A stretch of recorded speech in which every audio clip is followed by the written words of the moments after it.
একটা জিনিস শেয়ার করার জন্য আমি এলাম, আমি এবার এই ভিডিওটি করছি। আমি গততে বেশ কয়েকটি কিন্তু যুব সাথী প্রকল্প নিয়ে কিন্তু ভিডিও বানিয়েছিলাম, যে আপনার টাকা ঢোকেনি, আপনার প্রবলেম আছে, আপনি কি করবেন না করবেন।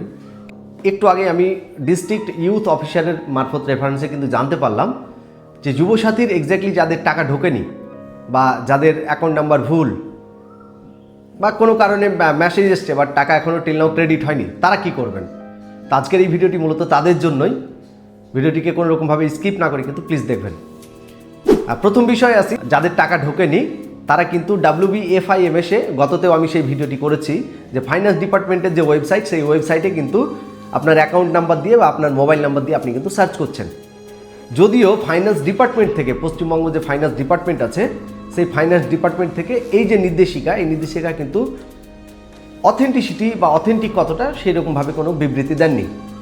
সুতরাং আপনি আপনার যে ফাইন্যান্স ডিপার্টমেন্টের যে ওয়েবসাইট, সেই ওয়েবসাইট থেকে যে চেক করছেন সেটা আদৌ অথেন্টিক না অথেন্টিক নয়, সেটা একটা দেখার বিষয় কিন্তু রয়েছে। ওখানে অনেকের রেকর্ড নো রেকর্ড ফাউন্ড দেখাচ্ছে, অনেকের অ্যাকাউন্ট নাম্বার ভুল দেখাচ্ছে, অনেকের আবার সঠিক দেখাচ্ছে, কিন্তু টাকা ঢোকেনি। এবার যাদের টাকা ঢোকেনি, যাদের মেসেজ এসছে অ্যাকাউন্ট নাম্বার ভুল, তাহলে তারা কি করবে? ডিস্ট্রিক্ট ইউথ অ্যান্ড স্পোর্টস অফিসারের মারফত, রেফারেন্স মারফত আমি যেটা জানতে পারলাম যে আপনার যে কনসার্ন বিডিও অফিস, সেই বিডিও অফিস অথবা আপনার যেই জুরিডিকশনের আন্ডারে ডিএম অফিস পড়ছে, ডিএম অফিসের ইউথ অ্যান্ড স্পোর্টস ডিপার্টমেন্টের যিনি অফিসার রয়েছেন, ওনাকে আপনি অ্যাপ্লিকেশন লিখতে পারেন। কীরকম অ্যাপ্লিকেশন? সাপোজ আমি অ্যাপ্লিকেশন দেবো, আমার বাড়ি মালদা জেলায়, মালদা জেলার যে যুব কল্যাণ দপ্তরের হেড অফিস রয়েছে, সেই হেড অফিসকে অ্যাড্রেস করে আমি কিন্তু চিঠি লিখবো বা অ্যাপ্লিকেশান লিখবো।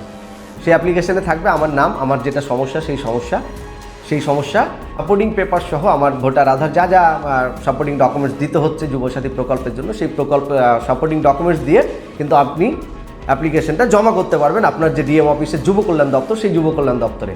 অথবা আপনার যে কনসার্ন বিডিও অফিস রয়েছে, বিডিও অফিসের যে যুব কল্যাণ দপ্তর, সেই বিডিও অফিসের যুব কল্যাণ দপ্তরেও কিন্তু আপনি অ্যাপ্লিকেশনটা জমা করতে পারবেন। এই অ্যাপ্লিকেশন জমা করার পরে টাকা কি ক্রেডিট হয়ে যাবে নাকি হবে না, সেটাও একটা কিন্তু বিষয় রয়েছে। এখন যেহেতু প্রেজেন্টলি অলরেডি ডিক্লেয়ার্ড ইলেকশনের কাজ অলরেডি র্যান্ডামলি শুরু হয়ে গেছে, সুতরাং ইলেকশন পর্যন্ত কোনো ধরনের কিন্তু আপনি রেজাল্ট পাবেন না। আফটার ইলেকশন কিন্তু এই যে অ্যাপ্লিকেশনগুলো জমা পড়বে বা পড়ছে, সেই অ্যাপ্লিকেশনগুলোর হয়তো একটা সুরাহা হতে পারে বা একটা ফ্রুটফুল রেজাল্ট কিন্তু যাদের সমস্যা তারা কিন্তু পেতে পারে। এটাই হচ্ছে আজকের এই ভিডিওর আসল উদ্দেশ্য। আর গততে যে ভিডিওগুলো করেছি আমি, সেই ভিডিও রেফারেন্সে অনেকেই গালিগালাজ করেছেন, অনেকে বলছেন যে ভুলভাল তথ্য দিচ্ছেন, এই দিচ্ছেন ওই দিচ্ছেন। এক্স্যাক্টলি আপনাদের উদ্দেশ্যে, তাদের উদ্দেশ্যে বলছি যে ভুলভাল তথ্যের কোনো বিষয় নেই। কেননা যে যুবসাথীর যে প্রপার যে গাইডলাইন, সেই গাইডলাইন কিন্তু এখনও ওইরকমভাবে কোনো নির্দেশিকা আসেনি। যেই যুবসাথীর যে পোর্টাল, সেই পোর্টাল কিন্তু লগ ইন বন্ধ হয়ে গেছে ইলেকশন ডিক্লেয়ার হওয়ার পরেই। সুতরাং পোর্টালেও কোনো কাজ হচ্ছে না। মানুষ বিভ্রান্তিতে পড়ে রয়েছে যে কী হবে, আমার টাকা ঢুকলো না কেন, বা আমার টাকা আদৌ ঢুকবে কিনা। সুতরাং যারা টাকা ঢোকেনি বা যাদের টাকা ঢুকছে না, তারা কিন্তু এই প্রসেসটা বা এই ওয়েটা অ্যাপ্লাই করতে পারেন, অ্যাপ্লাই করে রাখতে পারেন। সকলে ভালো থাকবেন, সুস্থ থাকবেন। আবারও দেখা হবে সুন্দর কোনো একটি ভিডিও নিয়ে। আর এই ভিডিওটা থেকে আপনি কতটা উপকৃত হচ্ছেন অবশ্যই কমেন্ট বক্সে জানাবেন। প্লিজ কেউ গাল দেবেন না।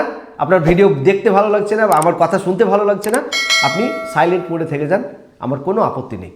যদি আপনি গাল দেন, অনেক অকথ্য ভাষায় গালিগালাজ করেছেন, এরকম যদি র্যান্ডামলি দিতেই থাকেন, তাহলে কিন্তু আমি লিগ্যাল স্টেপ নেব। ভালো থাকবেন সকলে, সুস্থ থাকবেন।